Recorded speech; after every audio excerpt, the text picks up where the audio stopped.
Olahraga yang baik untuk membuat sperma sehat sehingga kesuburan jauh lebih oke bagi pasangan yang sedang menjalani program hamil. Bersama saya, Dr. Jeffrey Albari Tribowo, spesialis andrologi, ahli reproduksi pria pertama di Banjarmasin, Kalimantan Selatan. Dan hari ini saya mengundang teman saya, namanya? Ya, perkenalkan nama saya Muhammad Yusun Algifari. Saya seorang fisioterapis dan saat ini juga berkecimpung di dunia latihan beban. Oke, jadi Algi ini seorang fisioterapis, sudah S2 juga ya? Ya. Aktif mengajar dan praktisi juga ya, Betul, untuk masalah kekuatan-kekuatan. Oke, Algi, jadi saya itu sering ditanya pasien, bagaimana sih untuk meningkatkan sperma atau untuk meningkatkan keberhasilan program hamil, tapi yang murah dan gratis? Saya jawab, ada Bapak Ibu. Jawabannya itu adalah olahraga. Betul. Setuju nggak? Ya, jadi menarik sekali ya ini dokter untuk kita bahas hari ini. Jadi sebenarnya yang paling murah memang untuk meningkatkan tadi ya kualitas sperma, itu salah satunya memang yang paling murah adalah melakukan olahraga. Iya. Nah, oke, jadi sudah pasti tuh olahraga. Cuman memang problemnya itu adalah banyak orang yang kesulitan untuk mengatur waktu olahraganya. Atau yang problem lainnya adalah bingung olahraganya harus seperti apa. Nah, pertanyaannya sekarang, olahraganya jenisnya seperti apa supaya sperma pria itu bagus dan kuat? Oke, jadi saya highlight dulu ya dokter ya. Sebenarnya olahraga yang paling baik itu adalah olahraga yang dilakukan secara terukur dan terstruktur. Oke. Nah, kemudian dia juga konsisten tuh melakukan olahraganya. Nah, jadi yang paling baik adalah olahraga yang bisa dilakukan. Nah, seperti itu sih. Garis bawahnya tadi kan terukur dan terstruktur. Betul. Berarti nggak bisa ya, misalnya saya bilang saya udah kerjaannya tuh ngangkut barang ke mobil, saya kerjaannya udah ngepel, itu nggak bisa ya? Ya, jadi itu bukan olahraga sebenarnya. Bukan dokter. olahraga ya? Betul. Jadi itu ada namanya aktivitas fisik. Ya, jadi beda aktivitas fisik sama dengan latihan. Nah, jadi latihan itu memang salah satunya tadi yang terukur dan terstruktur. Kalau kita melakukan menyapu misalnya atau mengepel di rumah, sudah melakukan aktivitas, nah itu baru hanya disebut sebagai aktivitas fisik. Betul. Jadi belum olahraga ya. Ya, belum latihan maksudnya. Jadi kalau mau tadi meningkatkan kualitas sperma ya salah satunya memang harus ada latihan. Oke, olahraga terukur dan struktur. Kalau misalnya orangnya itu suka olahraganya main bola di kampung, ya itu kan dia nggak ada ngehitungin, dia secapeknya aja, ya sekenanya aja. Apakah itu masuk ke olahraga yang bagus untuk ke sperma? Ya, jadi tetap harus ada goal juga. Jadi kalau latihan itu harus ada goal yang kita bentuk atau tujuan kita mau latihan itu sebenarnya apa sih gitu. Ya kalau misalnya untuk have fun ya nggak apa-apa, nggak masalah. Tapi karena kita tadi punya permasalahan, salah satunya keterbatasan misalnya tadi kan dia memiliki kualitas sperma yang kurang baik. Nah, kualitas sperma yang baik ini gimana caranya supaya dengan melakukan latihan dia bisa meningkat kualitasnya. Nah, seperti itu. Jadi, kalau latihan yang paling tepat sebenarnya apa yang bagus untuk dilakukan bagi penderita yang mengalami kelemahan atau kualitas spermanya itu turun, salah satunya bisa melakukan latihan namanya cardio exercise atau bisa juga anaerobic exercise. Seperti itu. Jadi kita kunci di dua ya. Kalau olahraga yang bagus untuk sperma jenisnya ada dua, ada cardio, ada anaerobic exercise. Kita breakdown satu-satu dulu. Cardio exercise atau latihan cardio itu maksudnya apa? Nah, jadi latihan cardio itu salah satunya adalah latihan aerobik ya sebenarnya ya, dokter. Jadi latihan aerobik ini salah satu latihan yang memang fokus menggunakan energi. Jadi ambilan energinya ini melalui oksigen namanya di dalam tubuh kita. Jadi dengan adanya oksigen, ambilan oksigen yang banyak, nah itu mencakup daripada olahraga aerobik. Nah, olahraga aerobik ini salah satunya tadi kardio, bisa dengan lari, kemudian bisa juga dengan bersepeda. Nah, itu salah satu yang menggunakan aerobik gitu. Oke, berarti olahraga kardio atau aerobik itu yang memacu kerja jantung ya. Betul. Sesuai namanya. Contohnya ada lari, bersepeda, berenang, senam. Betul, bisa juga dilakukan. Itu salah satu yang masuk dalam kategori aerobic exercise. Kalau dari aerobic exercise tadi kan ada macam-macam, ada lari, senam, berenang, bersepeda. Mana yang paling direkomendasikan untuk supaya spermanya baik kalau dari Algi? Oke, kalau dari saya sendiri itu yang paling bagus sebenarnya dengan melakukan lari ya, tapi dengan aktivitas anaerobik itu lebih bagus lagi. Jadi sebenarnya untuk metode olahraga tadi kan ada dua ya, aerobik sama anaerobik. Jadi kalau dua-duanya ini bisa digabungkan, itu lebih bagus lagi untuk meningkatkan kualitas sperma. Ya, jadi kalau dikombinasikan lebih oke ya. Betul. Tapi kalau yang untuk di kardio bisa dipertimbangkan salah satunya lari ya. Ya, Mungkin saya salah nambahin satunya dikit nih. Betul. Kalau yang kurang saya rekomendasikan ya sebagai dokter andrologi itu adalah bersepeda. Kenapa itu, Dok? Kalau sepeda itu sering menggesek buah zakar kan dudukannya kan tipis gitu ya. Orang kalau sepeda udah jalan dalam jangka panjang biasanya komplainnya gini, aduh kayak kesemutan di buah zakar. Betul. Nah, kalau kita melakukannya jangka panjang, aliran darah nggak lancar, itu malah nanti mengganggu juga untuk kesuburan atau bahkan fungsi ereksi. Benar. Gitu ya. Makanya kalau saya sih biasanya pasien-pasien yang mau olahraga aerobik, saya suruhnya juga betul kayak Algi tadi, lari itu salah satu yang rekomendasi karena paling mudah ya. Oke, nah yang aerobik kardionya pilih lari. Sekarang yang anaerobik, apa yang dimaksud dengan olahraga anaerobik? Oke, jadi sedikit saya masuk ke penjelasannya ya dokter ya. Jadi kalau misalnya olahraga anaerobik tadi itu adalah olahraga yang sedikit mengkonsumsi oksigen. Nah, salah satunya latihan beban biasanya kita lakukan. Jadi latihan beban ini bisa masuk di body weight training. Nah, biasanya teman-teman kalistenik ini suka melakukan ya latihan itu, atau bisa juga tadi pergi ke gym untuk latihan beban seperti itu. Nah, latihan-latihan beban ini kenapa menunjang sebenarnya karena latihan beban ini kan dia meningkatkan sensitivitas insulin ya, atau ambilan gula itu lebih banyak sehingga untuk orang-orang yang kualitas spermanya menurun, apalagi bagi pria ya, ini kan latihan beban juga meningkatkan produksi testosteron kalau tidak salah ya dokter ya. Nah itu yang istilahnya kalau misalnya bisa digabungkan tadi dengan olahraga lari, itu lebih bagus. Oke. Berarti dikombinasi tadi olahraga lari sebagai yang aerobiknya, anaerobiknya kita bisa menggunakan latihan beban. Iya benar, latihan nge-gym beban. gitu ya. Betul. Oke. Nah, dua itu dilakukannya, pertanyaannya adalah berapa banyak dosisnya, durasinya. Oke, jadi ini berdasarkan jurnal yang pernah saya baca juga ya dokter ya. Kebetulan kan saya ini sebenarnya expert juga di exercise fisiologis. Jadi fokus saya itu selain dengan tadi sebagai fisioterapis, saya juga sebagai fisiologi exercise. Jadi mendalami terkait dengan latihan. Nah, yang paling baik di antara dua tersebut tadi itu adalah waktu yang tepat sesuai anjuran WHO itu 150 menit. Jadi 150 menit dalam 1 minggu. Nah, itu anjuran WHO untuk sementara. Dalam 150 menit ini 3 kali melakukan latihan aerobik dan 2 kali bisa melakukan latihan anaerobik. Jadi totalnya ada 5 kali dalam 1 minggu. Oke. Seperti itu. Jadi durasi 150 menit per minggu itu combine dua-duanya. Combine dua-duanya. Oke. Memang disarankan combine sebenarnya. Oke, berarti sebetulnya nggak perlu nggak perlu yang terlalu lama banget dalam sehari olahraga. Benar, kalau 150 itu kita bagi 5 aja dok, berarti kita cukup cuman 30 menit satu hari. Ya, seperti itu. Berarti kan lari 30 menit sehari, olahraga kekuatan 30 menit dalam satu kali. Bisa 75 menit karena tadi cuma 2 kali. Oh iya, 2 kali 75 menit gitu ya. Bentar banget sebetulnya gitu ya, nggak yang terlalu membebani atau gini. Nggak mesti harus sampai 2 jam malahan di gym. Jadi kadang yang salah kaprah di masyarakat kita itu berlama-lama di tempat gym gitu, tanpa tadi ada setting goal yang jelas. Oke. Nah, beberapa orang kadang memiliki olahraga favorit. Ada yang dia itu suka lari aja, ada yang dia itu suka kekuatan di gym aja. Kalau dalam konteks untuk meningkatkan sperma, apakah lebih baik di-combine atau nggak masalah kita fokus salah satunya? Kalau fokus salah satu juga nggak masalah sebenarnya mungkin dokternya, karena kan tadi kalau olahraga aerobik itu salah satunya tujuannya meningkatkan kapasitas paru dan jantung ya. Dan itu untuk aktivitas seksual kan sangat dibutuhkan ya. Sedangkan tadi kalau kita latihan fokusnya ke latihan beban itu dia kan akan meningkatkan hormon. Nah hormon ini kalau misalnya dia juga melakukan ada istilahnya leg day.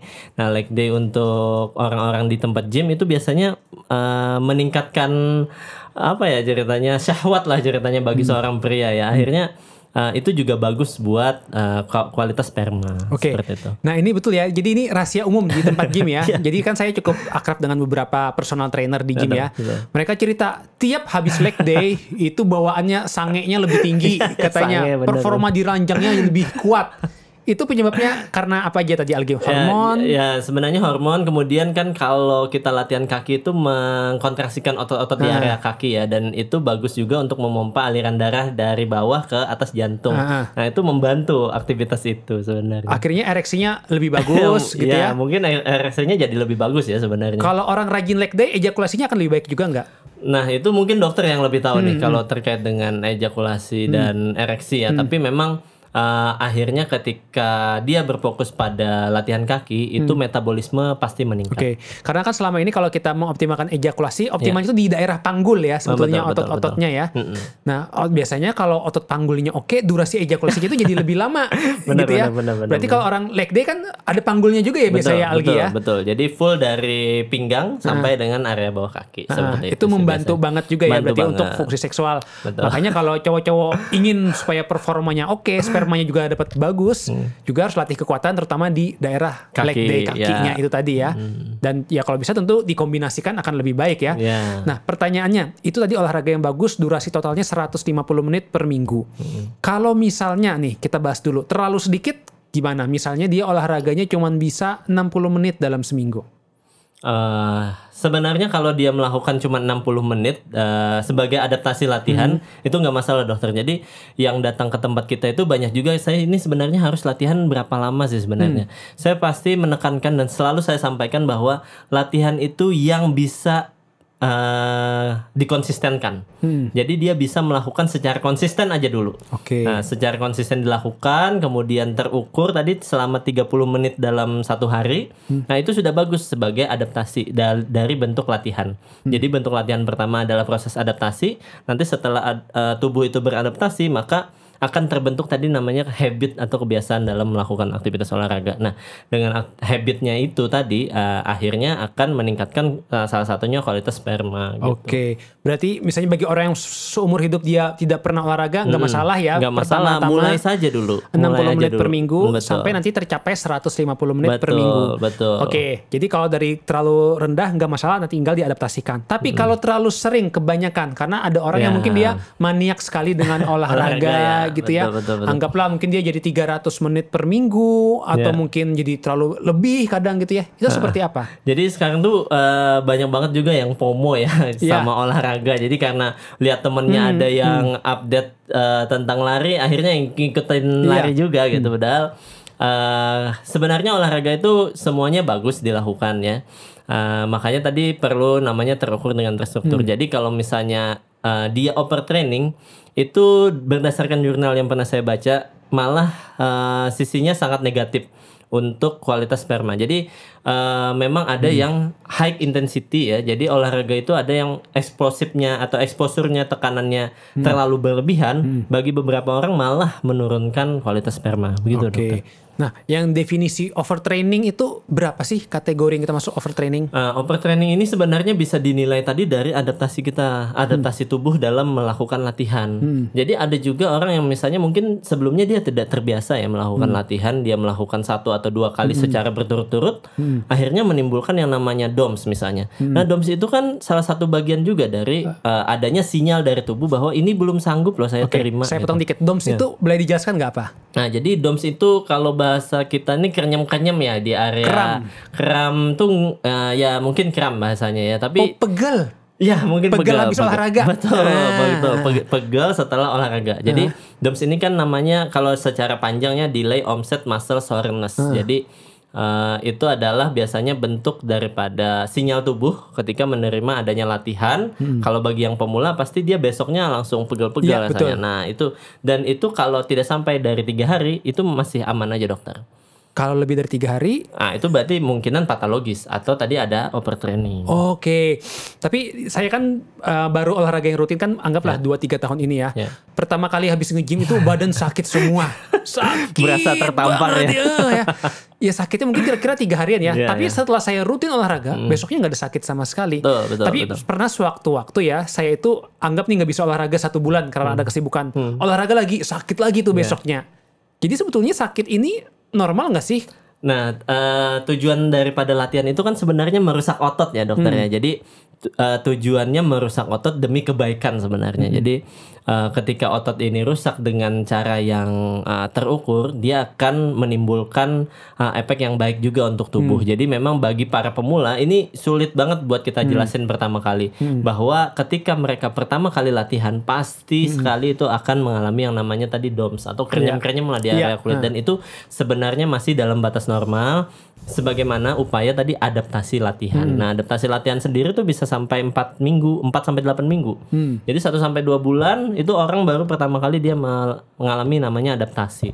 Setelah dia rutin melakukan latihan atau olahraga, maka tubuhnya akan lebih baik seperti itu. Oke, jadi itu hal yang normal selama tadi nggak berkepanjangan juga ya. Betul, dokter, karena tubuh kita akan beradaptasi. Betul. Oke, tadi tanda yang overtraining, 1, pegel-pegelnya lebih dari 3 hari. Terus apa lagi tuh kita tahu kalau ini udah terlalu berlebihan olahraganya?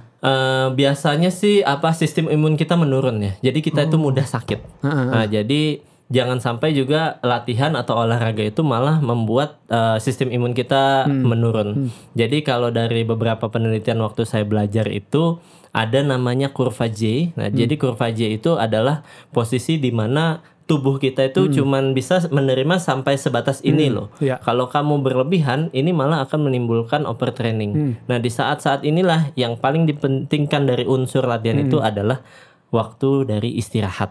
Nah, makanya kan juga beberapa penelitian itu menjelaskan istirahat ini metode paling penting juga untuk meningkatkan kualitas sperma ya. Jadi ketika dia berlatih harus ada juga rest day-nya, istirahatnya. Tidurnya begitu. harus cukup ya. Betul. Jadi saya lupa ada atlet basket ya atau atlet tenis saya lupa. Dia tuh kalau habis olahraga tidurnya tuh bisa sampai 9 jam 10 jam katanya. Banyak problema kita tuh kadang kurang istirahatnya ya. Padahal sebetulnya kalau kita olahraga terus kita bawa tidur, itu tidurnya nyenyak banget. Betul. Enak banget rasanya ya. Nah, cuman mungkin yang salah dari yang tadi itu adalah ada namanya ritme circadian. Nah, circadian rhythm ini yang mana ketika latihan itu sebenarnya tidak disarankan di atas daripada jam 8 atau 9 malam. Nah, ini kan latihan tadi menunjang performa jantung ya, yang mana waktu istirahatnya itu 2 jam setelah dia latihan. Nah, kalau dia tadi latihan di jam 8 atau jam 9, artinya jam 11, jam 12 dia baru bisa tidur. Nah, sedangkan kan waktu buat rest tadi harusnya tercukupi 6 sampai 7 jam ya kalau nggak salah 7 sampai 9 jam idealnya. Nah, gitu. Kecuali dia latihannya pagi atau sore. Atau latihan jam 8 tidur jam 12 bangunnya jam 8.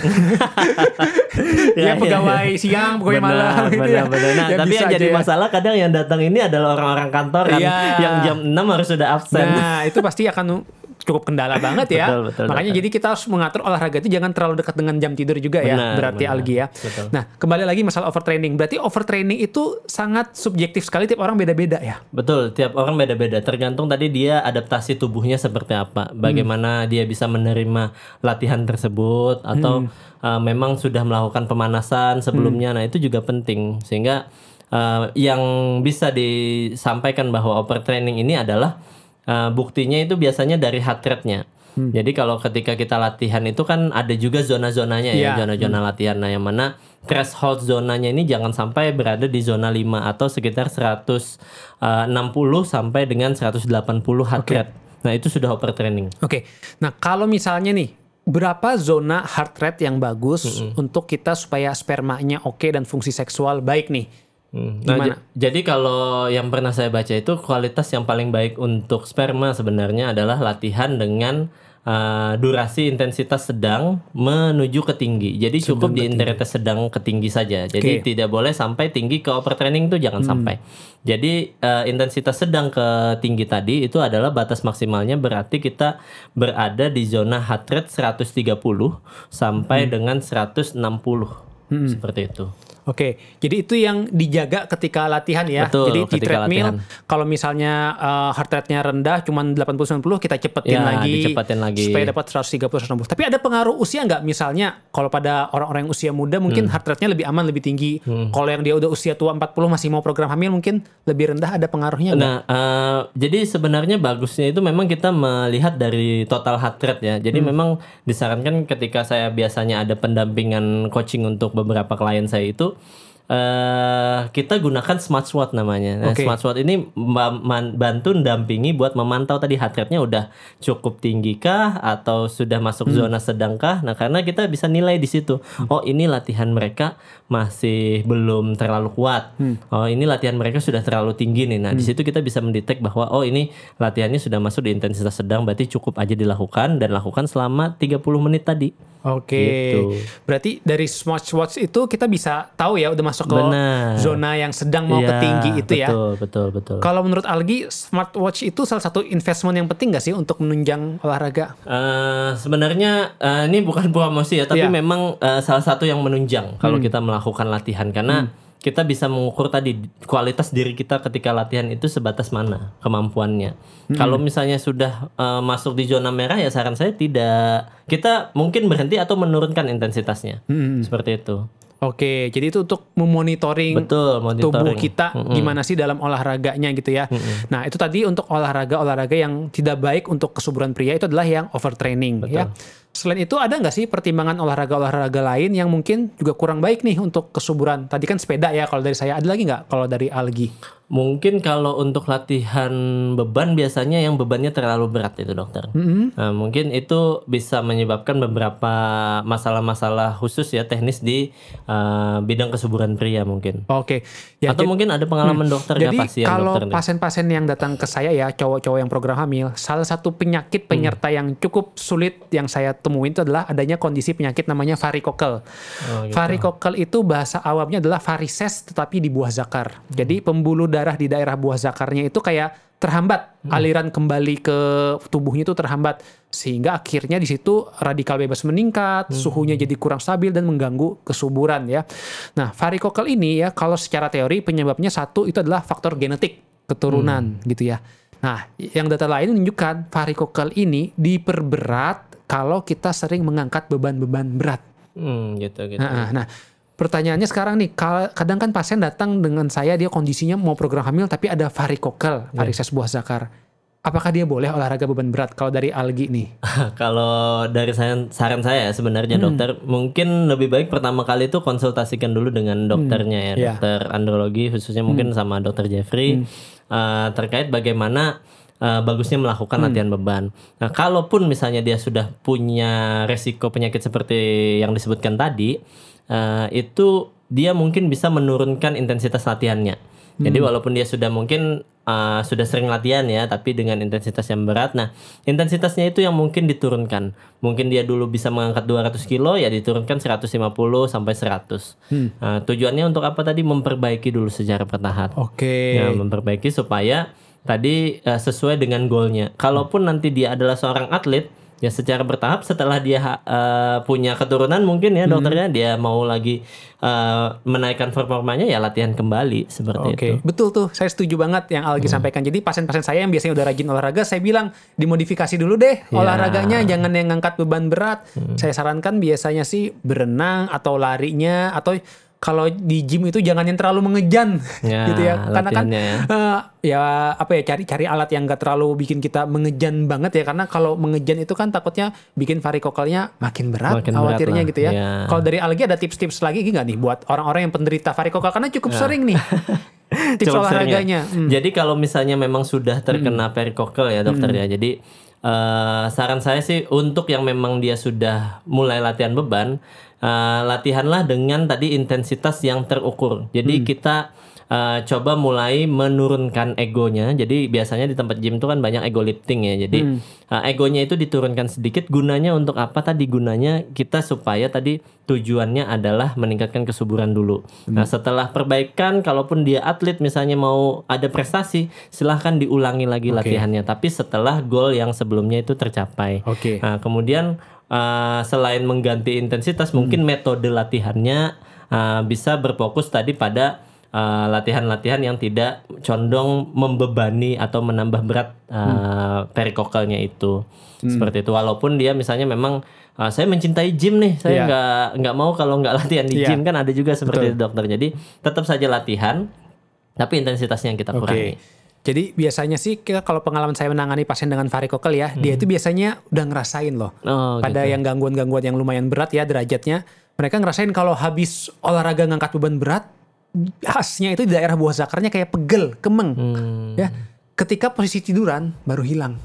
Oh gitu. Nah, jadi itu, memang istirahat kan salah betul, satu metodenya gitu. Karena memang ketika latihan beban ya, itu ada namanya falsafah manuver ya. Jadi proses menahan atau mengejen napas itu gunanya untuk apa ya? Salah satunya adalah ketika dia squat baru dia naik ngangkat beban itu. Iya. Nah, itu biasanya menimbulkan kontraksi pada pembuluh darah pena ya. Nah, mungkin itu yang salah satunya juga menyebabkan perikokal di area buah zakarnya itu. Jadi pada prinsipnya olahraga itu sebetulnya baik untuk tubuh kita ya. Tapi sekali lagi kenali juga dengan bagaimana kondisi tubuh kita ya. Betul. Kalau ada kondisi penyulit seperti varikokal tadi mungkin harus mempertimbangkan ya dari jenis olahraganya, durasi dan intensitasnya ya. Betul. Tapi kalau tubuh kita sehat ya oke, nggak ada masalah. Tentu kita nggak ada masalah untuk berolahraga secara rutin.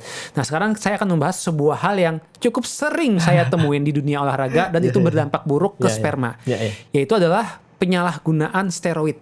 Oh gitu, ya. betul. Jadi banyak ya, nggak bisa dipungkiri ya, orang-orang di tempat gym itu mereka ingin ototnya jadi lebih instan. Ya, mereka pengen supaya ototnya kuat, bagus, kelihatan lebih besar, apalagi kalau ikut kompetisi. Akhirnya mereka itu sering suntik-suntik Algi ya, suntiknya kayak steroid, testosteron dosis tinggi ya. Nah akibat dari itu yang terjadi adalah buah zakarnya jadi mengecil, mengerucut.